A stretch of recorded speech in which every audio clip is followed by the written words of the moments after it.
வணக்கம் நண்பர்களே, nature exodus channel மூலமாக நண்பர்கள் அனைவரையும் வருக வருக என வரவேற்கிறோம்.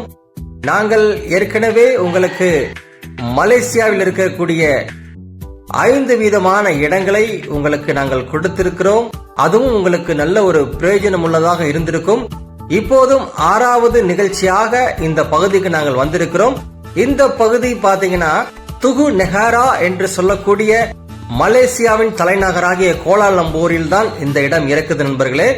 இந்த இடம் ஒரு தேசிய நினைவு சின்னமாக இது போற்றப்படுகிறது நண்பர்களே. அதாவது முதலாம் உலக போர் மற்றும் 2ஆம் உலக போர்களில் பாத்தீங்கன்னா இந்த மலேசிய வீரர்கள் இறந்ததற்கு அவர்களை கௌரவப்படுத்தும் விதமாகத்தான் இந்த திருவுருவ சிற்பங்கள் இந்த இடத்துல வடிவமைக்கப்பட்டிருக்கு நண்பர்களே. இந்த இடத்துக்கு நீங்க உள்ள வரும்போது பாத்தீங்கன்னா இந்த மாதிரியான ஒரு அழகு குளத்தை நீங்க பார்க்கலாம். நல்ல ஒரு மிக நீண்ட ஒரு டவர் வச்சிருப்பாங்க. எந்த நேரம் பார்த்தாலும் இந்த மலர் வளையத்தை நீங்க பார்த்து கொண்டே இருக்கலாம். நல்ல உயரமான இந்த கட்டடம் பாத்தீங்கன்னா அதில் இறந்தவருடைய பெயர்கள் பாத்தீங்கன்னா வரிசையாக அதுல பொறிக்கப்பட்டிருக்கும். இந்த பாத்தீங்களா 14, 18, 39, 45, அடுத்து 48 இருந்து 1960 வரை இருக்கக்கூடிய அந்த சுதந்திர போர்ல பாத்தீங்கன்னா அவருடைய தியாக உணர்வை குறிக்கிறதாக இந்த முழு நீல கோபுரம் பாத்தீங்கன்னா அமைக்கப்பட்டிருக்கு நண்பர்களே. இதை அழகுபடுத்தும் விதமாக பாத்தீங்கன்னா நல்ல ஒரு குளம், நல்ல லைட்டிங்கோட இந்த குளம் இருக்கும். இரவு நேரத்துல நீங்க வந்து பாத்தீங்கன்னா இந்த இடத்துல ரொம்பவே லைட்டிங்கோட ரொம்ப அழகா இருக்கும் நண்பர்களே. ஏகப்பட்ட வெளிநாட்டு சுற்றுலாவாசிகள் நிறைய இங்க வரை தர்றாங்க. இதற்கு பின்னாடி பாத்தீங்கன்னா ஒரு மசூதி போன்ற ஒரு டவர் அமைச்சிருப்பாங்க.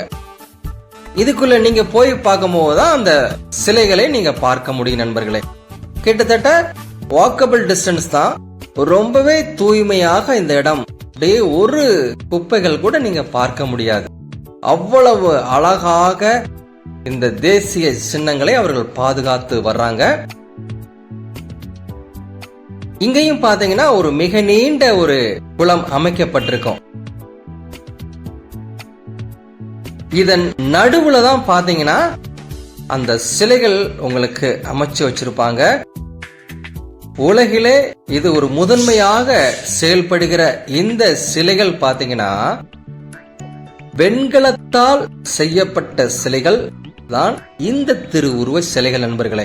இந்த இடத்தையும் அவர்கள் பூட்டி வைத்திருக்கிறாங்க. இந்த இடமும் இறந்தவருடைய புனித இடமாக இந்த இடம் சொல்லப்படுகிறது நண்பர்களே. அவ்வப்போது திறக்கப்படும் போது மாத்திரமே இந்த உள்ளே சென்று நம்ம பார்க்க முடியும். இப்போது பூட்டப்பட்டு இருக்கிறது இந்த இடம். இப்ப அங்கிருந்து தான் இந்த திருவுருவ சிலைக்கு நம்ம வெளியே வருகிறோம் நண்பர்களே. இதன் மையத்துல பாத்தீங்கன்னா ஓவல் டைப்ல ஒரு மிக நீண்ட ஒரு குளம் அமைச்சிருப்பாங்க.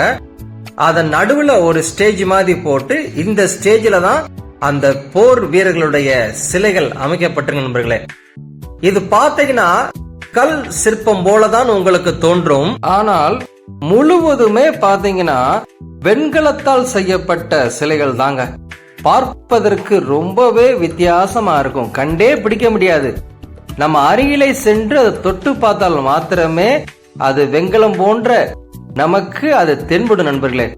வெளியிருந்து பார்ப்பதற்கு இது ஒரு கல் சிற்பம் போலத்தான் இது தோன்றும். அந்த அளவிற்கு சிற்பக்கலை வல்லுநர்கள் அவர்களுக்காக அவருடைய தியாகத்திற்காக செய்ததாங்க மிக சிறப்பு. இந்த இடத்துல பாத்தீங்கன்னா ஏகப்பட்ட சுற்றுலா நண்பர்கள் பாருங்க, அவர் செல்ஃபி எடுப்பாங்க, போட்டோஸ் எடுப்பாங்க. இந்த திருவுருவ சிலையை நீங்கள் பார்க்கும் போது பாத்தீங்கன்னா ஒரு குடும்பத்தில் உள்ள பாசம், அன்பு, எல்லா உணர்வுகளையும் அவர்கள் செயல்கள் மூலமாக நீங்கள் பார்க்கலாம். கட்டி தழுவி அவருடைய பாச உணர்வை வெளிப்படுத்துகின்ற இந்த நினைவு சின்னம் உலக அளவில் மிக பிரசித்தி பெற்றதாக காணப்படுகிறது நண்பர்களே. முடிந்தால் சென்று பாருங்கள். இந்த இடமும் உங்களுக்கு பிடித்திருந்தால் மற்றவருக்கு ஷேர் பண்ணுங்க, லைக் பண்ணுங்க. இதுவும் உங்களுக்கு ஒரு பிரயோஜனம் உள்ளதாக இருக்கு நண்பர்களே. நன்றி நண்பர்களே. மீண்டுமாக இன்னொரு ஒரு புதிய நிகழ்ச்சியில் உங்களோடு கூட நாங்கள் சந்திக்கிறோம். அதுவரை நன்றி கூறி விடைபெறுகிறோம்.